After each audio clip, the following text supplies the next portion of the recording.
تمامی هستی خودم را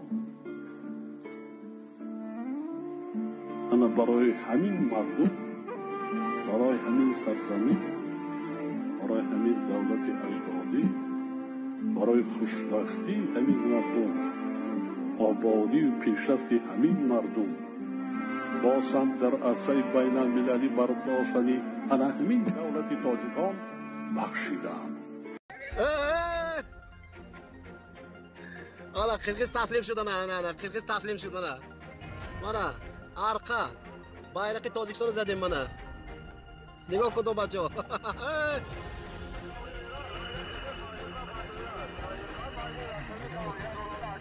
این بولدوزر که جمع باشه چاپ میکنه تازه. من اینجا ارقه بارباردوک bayroqi tojikiston. پیش میگد همین مصعب گذشت، همان مصعبی که میگد 200 درهم کرته میپوشید. نگاه کردم که در این مدتی که همراه من است یک گیله میکونه در پشتش پرتافتگی بود. حضرت میگد چندین جای گیله میگد دریدگی بود.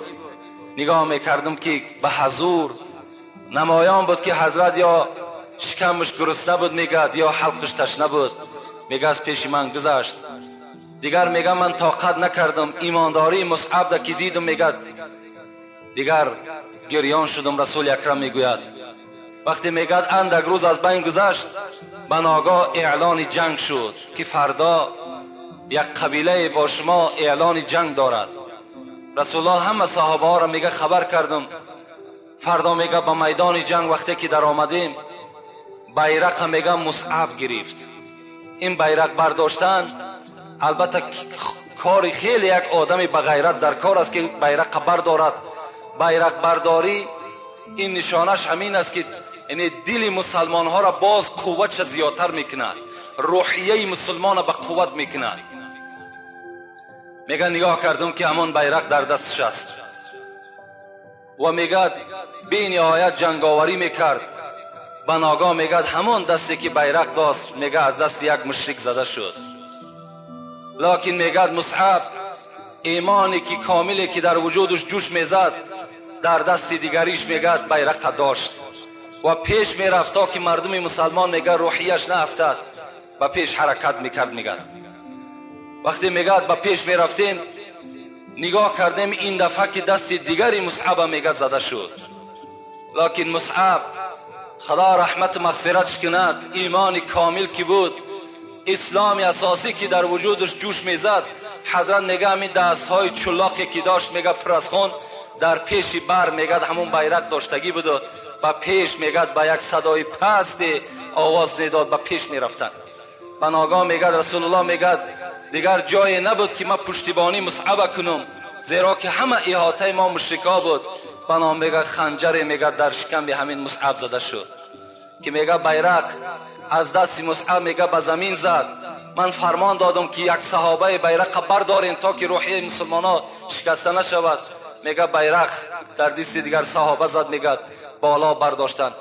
وقتی میگه بود چی جنگ گشته آمدیم همان شالچه همان گلیمی که در پشتش پرتافتگی بود خواستیم از همون کفنش کنیم. همین بچه‌ای که در یک ناز نعمت تولد شدگی، همین بچه‌ای که بهترین لباسی پدرش می پوشید، همان میگه گلیم وقتی که از بالا می پرتاییم زانه های مصعب نمایان می شود، از پایان پرتاییم بالای سرش نمایان می شود. صحابه گفتن یا رسول الله را چگونه کفن کنیم؟ رسول الله میگه فرمان دادم بالای سرش پوشانید و پایان پاش یک توده خار میگه آوردیم محکم کردیم و همت میگه در گور جاش کرد. صحابه را محبت شوید. حضرت خباب خدا رحمت و مغفرتش کند وقتی که میگه اسیر افتاد در دست مشرکا چنان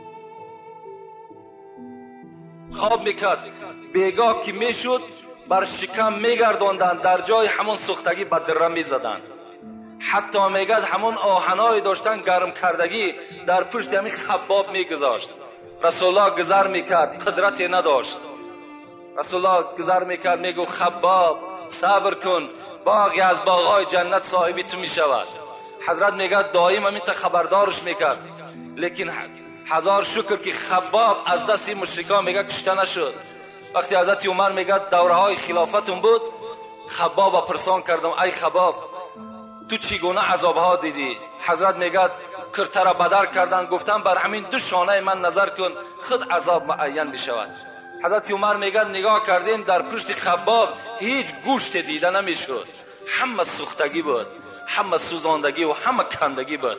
لیکن حضرت در محاربه ها اشتراک میکرد، برای نه خانه داشت، نه پول داشت، نه مال داشت، فقط برای چی؟ برای حمایه قرآن، برای حمایه پیرو پیغمبر خدا، برای حمایه اسلام چکار میکرد؟ جان فدایی میکرد. امروز همان اسلامی که به مشقت آمده است در دست ما و شماست. ای انسانی که تو را خدا زده است به انصاف شده، تو نخواه که به یک پارچه نان، نخواه که به یک نیم کیلو روغن همین یهود تو همین دین خود تغییر بدی. عیب نیست، انصاف نیست. عمر اندک است برادر عزتمند، عمر اندک است، 50 سال 60 سال چنان گذری میکنه تو نمیفهمی، تو به خدای خود رو پرو میشه. این دین عند الله الاسلام، دینی که اون نجات دارد این اسلام است. همه دینها در برابر اسلام منسوخ شدن، بیکار شدن، اینا دیگر هیچ اهمیت هم ندارن. کسی چنگ زننده بغیر اسلام است، خدا بر او چی میگه؟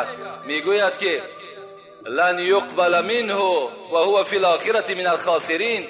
یقین بدان کسی که پیرو محمد نیست، کسی که چنگ زننده اسلام نیست، او کس در آخرت زیانکار است و اون کس در نزد خدا جوابگر است. حضرت بلال رضی الله عنه حبشی بودن. بلال از پیروی شد سرمه چشم، مولوی میگد سرمه چشم پیغمبر خدا از چی حساب شد؟ از حساب پیروی پیغمبر شد. حبشی بودن. وقتی آمدن رسول اکرم دیدن شیفته شدن، یقین دانستن که از این گونه چهره، از این گونه زبان دروغ نمیبراید. پیروی محمد شدن. مادامی که غلام بودن، سردارش شکار کرد، سردارش درکدار شد که بلال ایمان آورده است. بردن همون جایی که مصعب عذاب میکردن، در همان زمین خواباندند. این ابو جهل لعنتی در بالای میگه شکم همین بلال یک خرسنگ بی نهایت کلانی را گذاشت که دیگر حضرت میگه حرکت کردن نمیتونست. لبه ها همه کفیدگی، بیابان تسبان. وقتی با پیش میگذشتن، آیا از دین بابات پیروی میکنی یا دین محمد را؟ بلال چی میگفت؟ احد احد احد، خدای یکه را پیرو هستم، خدای یکه را پیرو هستم، خدای یگانه را پیرو میشم. عذاب میدادند. ابو جهل میگوید مانده میشیدم. تاریخ میگوید ابو جهل از زدن بلال، امیه ابن خلف از زدن بلال مانده میشدند، لکن بلال نمیگشت. ابو بکر صدیق میگه با پیشش گذر کردم، نگاه کردم به نهایت حالش بد است. گفتم ابو جهل چند سوم میفروشی بلال را؟ میگد گفت 100 تنگه. بلال میگه 100 تنگه برآورده در دستش دادم.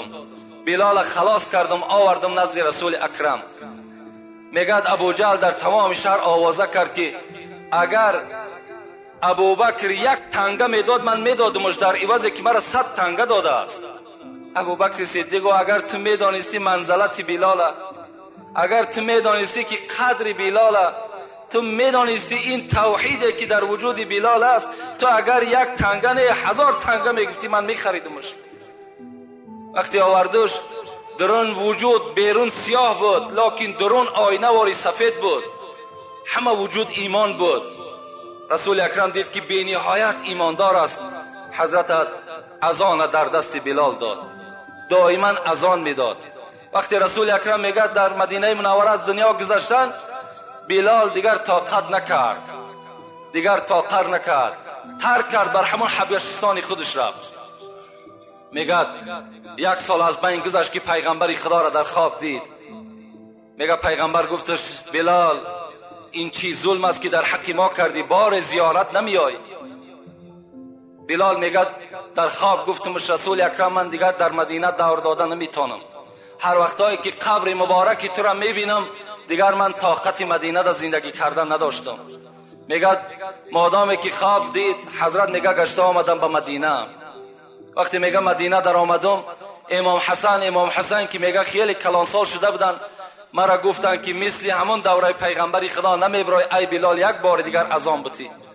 میگه این یارای بهشتی را دیگر گپشون رد کردن نتونستم، بالای منبر برآمد. میگه وقتی که میگه بلال اذان گفت الله اکبر الله اکبر، مثل که دوره پیغمبر در اذان میگفت تمام زنها و مردها میگه زنده شدن گویا که محمد زنده باشد.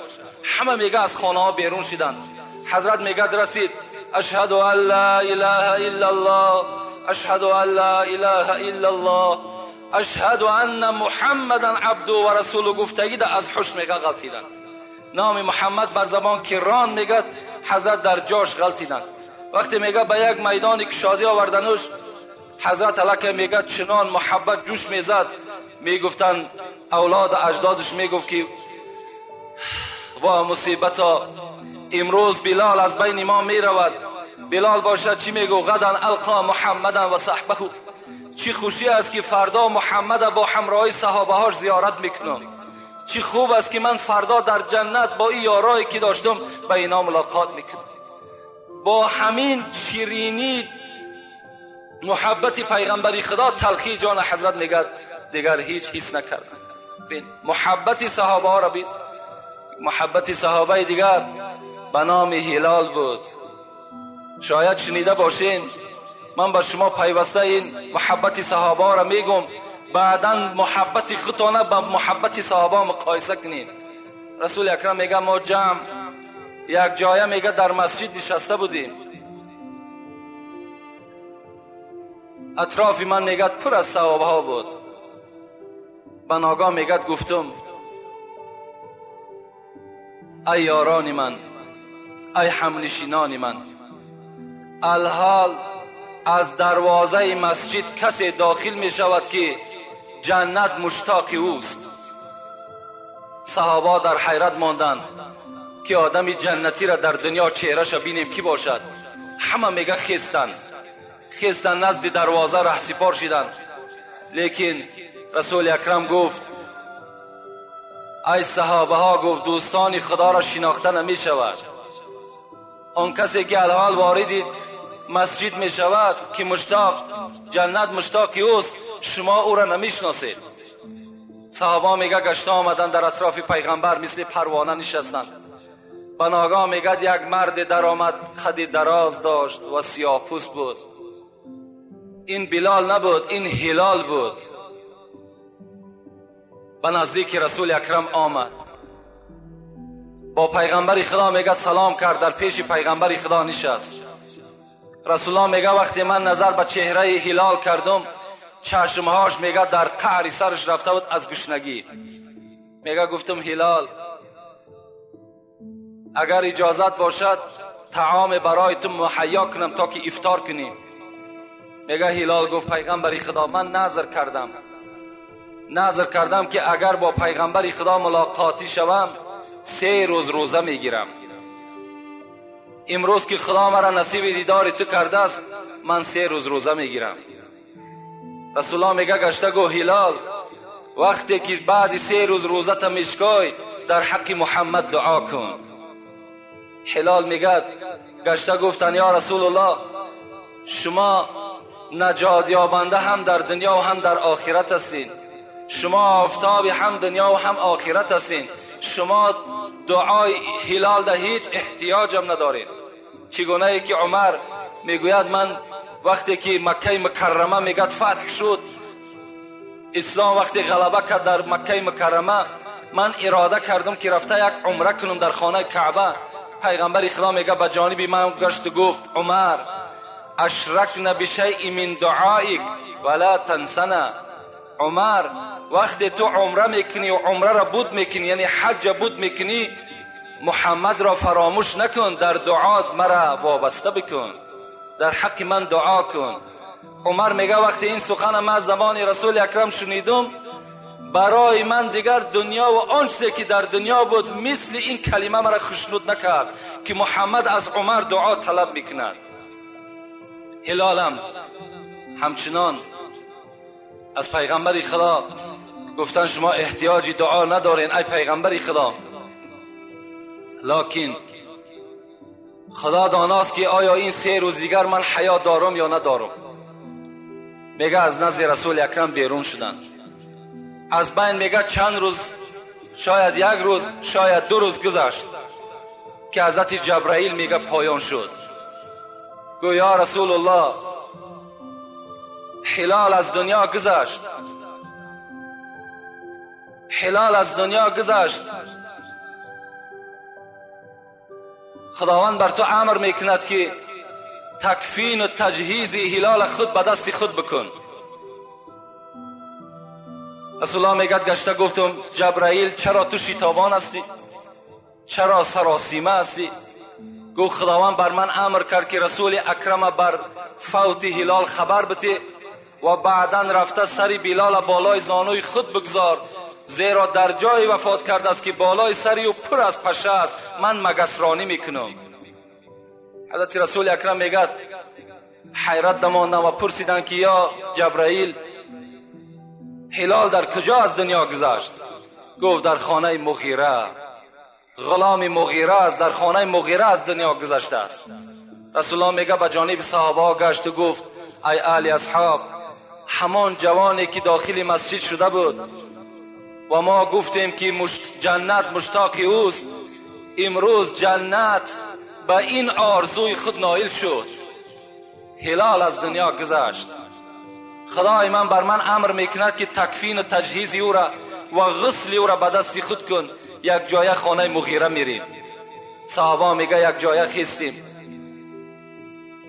یک جای خیستیم، میگه خانه مغیره رفتیم. مغیره دشمنی خدا بود، مغیره این دشمنی پیغمبر خدا بود. وقتی نزد دروازه مغیره ده میگه راست شدیم پیغمبر خدا، بر مغیره صدا کردن که رسول الله نزد دروازه توست. این بدبخت که رسول الله را نمی شناخت، این خدا زده که رسول الله را قدر شکی نمی دانست، چی گفت؟ گفت پیغمبر نزد دروازه من چی میکند؟ کجا آمد از خانه من؟ مولوی رومی چی میگوید؟ رسول را استونی حنانه بشناخت، ابو جهل آدمی و دشمنی ساخت. رسول الله وقتی میگه در بالا یک کنده خرما به مردم موعظه میکرد، برای پیغمبر وقتی یک منبری نو میگه تیار کردن، رسول الله از بالای کنده خرما فر آمدن، بالای منبر بر آمدن. صحابه میگن در داخل مسجد گویا که یک گوده گریه میکرد، نالیش در مسجد بلند شد. پرسان که پیغمبر خدا این نالیش از کجاست؟ گفت همین کنده خرما بحر من گریه دارد که من امروز او را ترک کردم، بالای منبری نو بر آمدم. رسول الله میگه پیشی بر کردن، همون کنده را آوردن در تی مناره منبر خودشان گذاشتن. میگه کنده میگه از آواز دادن ماند. مولوی رومی امیر میگه که رسول را استونی حنانه بشناخت، همون خرما چوب بود، جان نداشت، عقل نداشت، لیکن پیغمبر شناخت. ابو جهل آدمی و دشمنی ساخت. ابو جهلم، این ابو لهبم، این مغیرم، امیه ابن خلفم، همه اینا آدم بدن لیکن پیغمبر نشناختن. گفت چیکار میکند پیغمبر نزد دروازه من؟ و میگه بیرون شد. وقتی که میگه بیرون شد، رسول الله را که دید، رسول الله گفت که مغیره در خانه تو دوستی از دوستهای خدا گذشته است. گفت در خانه من کسی نگذشته است، من نو از نزد دسترخوان همراه اولاد و اجدادم بودم. گفت ای مغیره، گفت من از پیش خود نیامدم، مرا خدای خود امر کرده است. مغیره در این گپ میگه دو دیله شد، خواست رسول اکرم دروغگو کند، خانه در آمد. وقتی میگه بیرون شد، نگاه کرد همه خانه ده همه سلامت است، اون فرزندای بدبخت مشرکش همه زنده است. خواست که پیغمبر دروغگو کند. در حالت میگه غلام دوید آمد، گفت ای مولا گفت، ای مغیره گفت هلال از دنیا گذشته است. میگد مغیره گفت محمد گفت عجیب گپی میزنی، از خاندان تو کسی گذشته است؟ از خاندان من کسی نگذشته است. یک غلامی بود وای گذشت و یک عاقل روبی من بود وای گذشت. رسول الله گفت اگر تو میدانستی که هلال کی هست، اگر تو میدانستی که هلال در کدام زینه است، هیچگاه این سخنها را نسبت ما نمیگفتی. رسول الله میگد وقتی که من داخل همون جایی که شتران اسفان همین بدبخت بستگی بود، وقتی وارد شدم میگد نگاه کردم جبرائیل یمین میگد سری مبارک هلال بالای زانو گذاشته است و پشه هایی که بالای هلال میشیشت همه اونا را از بالای سر هلال دور میکرد. نگاه کردم پای مبارکش در بالای سرگینای شتر و سری مبارک در نزد تی پای همون شتران میگد هم تفتیدگی جان به حق تسلیم کردگی است. عمر میگد گفتن یا رسول الله من خود میشویم، من خود کفن میکنم. محمد گفت هلال غریب بود، هلال یتیم بود، هلال بیکس بود، محمدم یتیم است، محمدم غریب است. غریب را غریب میشود. حضرت میگد دست به شستن زدن، حضرت بلال کفن کردن. وقتی میگد من حضرت عمر میگد همراه رسول الله که وقتی به قبر بردیمش، در قبر میگه وقتی که هلال داخل کردیم که حضرت در دنیا روزدار بودن، میگه دهن لحد بسته شد، رسول اکرم تبسم کردن. صحابه میگه پرسیدن یا رسول الله این قبرستان که موضع تعزیت است، موضع جای گریه هست، این خنده بهر چیست؟ رسول الله گفت وقتی که هلال گذاشته شد، دو حور از بهشت در دست یک طعام جنت، در دست یک شراب از حوض کوثر نزد میگه بلال حاضر شدند. یکی میگفت بلال گرسنه آمده است طعام جنت میخورد، یکی میگفت که هلال از دنیا تشنه آمده است این آب می نوشد. یک حور دیگر آمده است میگه به جانب من اشاره میکرد ای محمد هلال در نکاح من بدرار. میگه هلال به جانب من تبسم کرد و گفت لا اريد الا هو، نه طعام میخوام نه شراب میخوام نه حور در نکاح خود میدرارم، تا جمال الهی را نبینم من به هیچ کدامی راضی نیستم. محبت بین، تا جمال خدا را من نگاه نکنم بر من نه زن لازم است نه شراب لازم است نه طعام لازم است. با این گونه از دنیا گذشتن. دشمنی را بینید. ابو لهب وقتی که در سوره شعرا آیت 214 ای را تحلیل شد وقتی نگاه کردیم، خداوند امر کرده بود است و انذر عشیرتک اقربین. محمد اولاد اجداد از خدا بترسان. تمام آن کسی که عمکی توست، تقای توست، خاله و عمه توست، همگی را از عذاب خدا بترسان. رسول الله میگه بالای کوی صفا برآمدم و گفتم ای بنی عهدی، ای بنی فهد، ای بنی هاشم. میگه وقتی از بالای صفا در مردم عرب میگه در حالت صدا میدادن که اگر یگان خطر می آمد یک کس از بالا میبرامد اعلان میکرد. تمام مردم میگه وقتی صدای محمد شنیدن همه دوام به پیش رفتن. میگه رسول الله از بالای کوه به خویش تبارش گفت که در این مجلس ابو لهب هم اشتراک داشت. گفت امروز آیتی از جانب خدا آمد، گفت که خویش و قومیتت را از عذاب من بترسان. میگد ابو لهب از بین خیست و چی گفت؟ گفت تبا لک علی هذا اليوم جمعتنا. ای محمد تو هلاک شوی، همین روزی دراز برای همین سخن مرا جمع کردی، برای همین سخنی که ما را به سوی خدای خود دعوت میکنی برای همین دعوت کردی. بعضی مفسران میگه سنگ عنبر داشت، سنگ عنبر داشت، میگه به جناب رسول اکرم حواله داد. رسول الله وقتی از این معرکه ناخشنود شدند، غمگین شدند، زیرا که اگرچه اولادها همش انکار کردند، لکن مثل ابو لهب مشقت و دشنام ندادن. وقتی میگه رسول الله دویم بار دعوت کرد، ابولهب گفت آیا وقتی من دینی تو را قبول کنم از دینی تو چی فایده هست؟ رسول الله گفتن که وقتی تو اگر دینی مرا قبول میکنی تو و سایر مردم در حق برابر هستین. گو من بر این قدر دولت سهولتی که دارم برابر یک آدمی کم بغل هستم؟ رسول الله گفتن که خدا میگوید که ان اکرمکم عند الله اتقاکم، نزد من دولت و سهولت اعتبار ندارد، نزد من کسی که از خدا میترسد اونها برابر هستند. میگه ابولهب گفت هلاک شوی با همراه این دینت که من برابری مردم کم بغل برابر باشم. میگه پیوسته از پی آزار رسول اکرم شد آیت فرامد تبت یدا ابی لهب و تب ما اغنى عنه ماله و ما کسب سیصلی نارا ذات لهب و امرأته حمالة الحطب فی جیدها حبل من مسد. هلاک باد هر دو دست تو ای ابولهب شکسته باد. و شکسته شد.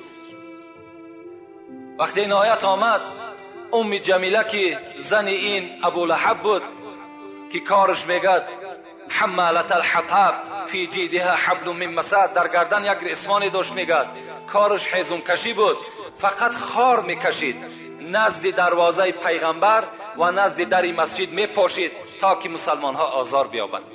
این ابولهب پهلو با پهلوی پیغمبر خدا میگد خانه داشت. وقتی رسول الله میگد در میدان که خراگ میپخت آورده همین پسمانده گوسفند و پسمانده بز میگد در دیگ پیغمبر خدا میپرتافتند. رسول الله میبرامدن غمگین میشدن. آیا میگو حق همسایگی همین است؟ دیگر حضرت هیچ سخنی نمیگفتند مگر که یک اخلاق حمیده خوبی داشتند. این ابولهب میگه 3 فرزند داشت، یکی عتبه، یکی معتب، یکی عتیبه. این عتبه و این عتیبهش باز دامادای پیغمبر بود. اینا پیش از پیغمبری شدنش 2 دخترش رقیه و ام گلثوم در دست این 2 فرزند ابولهب بود. وقتی این آیت که آمد ابولهب غمگین شد. ابولهب در مثال یک غمگین، یک بگیم دهشت در وجودش پیدا شد که رسول الله مرا مسخره میکند، باز از خدای خود چیزی برای من آورده است. میگه در حال عتبه و عتیبه را فرمان داد که دخترهای پیغمبر را طلاق کنید. اگر شما دخترهای پیغمبر را طلاق نمیکنید پدری من بر شما حرام است.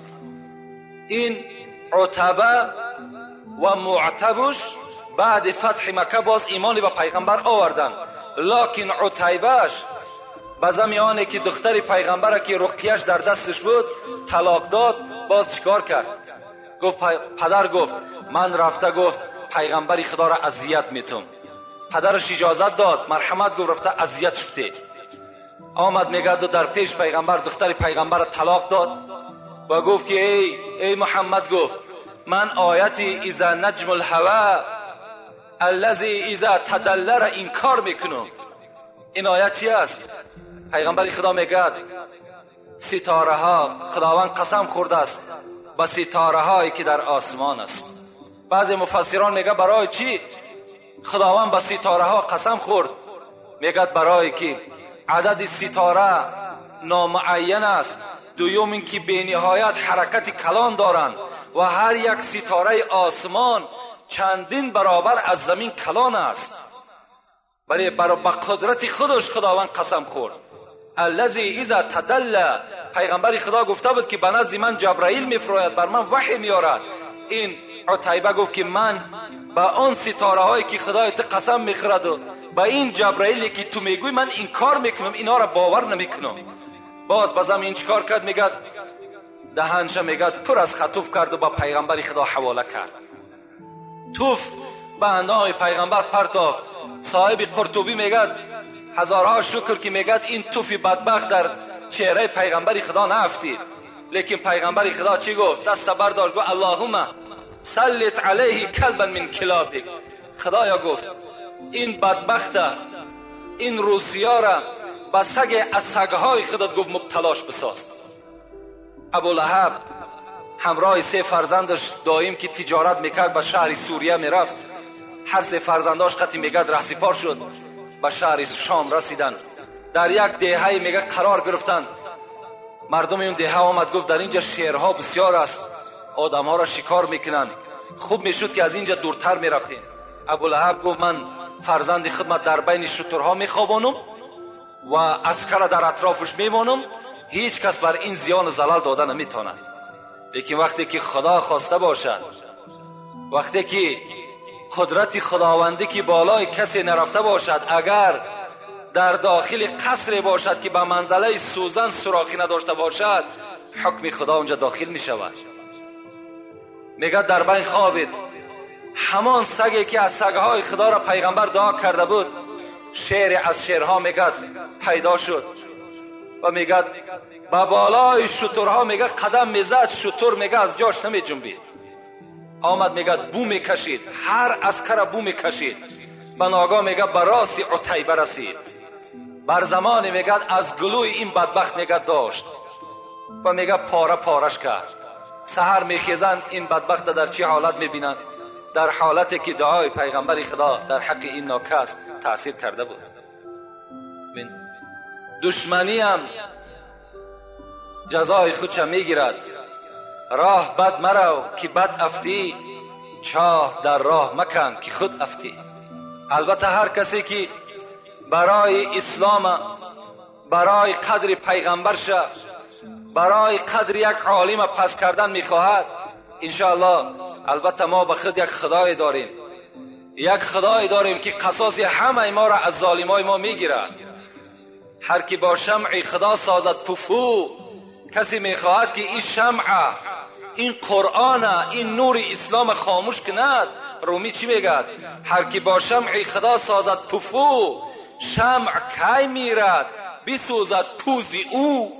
این شمع نمیمیرد دیگر، این روشنی قرآن باز روشن میشود، این نمیمیرد مگر پوف کننده را زبان و دهانش میسوزد. چراغ احمدی را حق بیافروخت، کسی پوف کرد ریشی خیش را سوخت.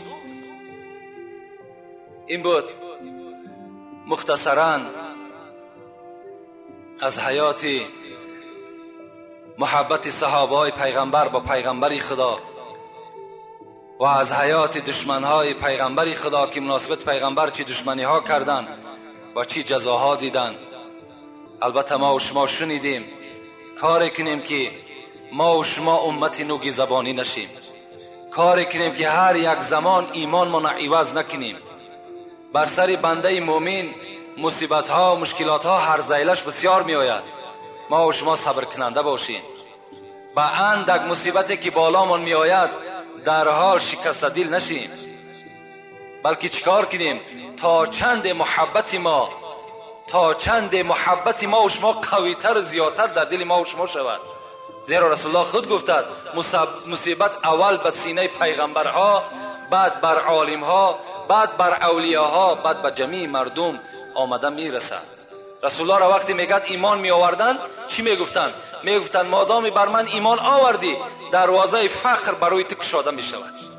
یعنی دروازه تنگ دستی و دروازه های مصیبت بالای تو گشاده می شود.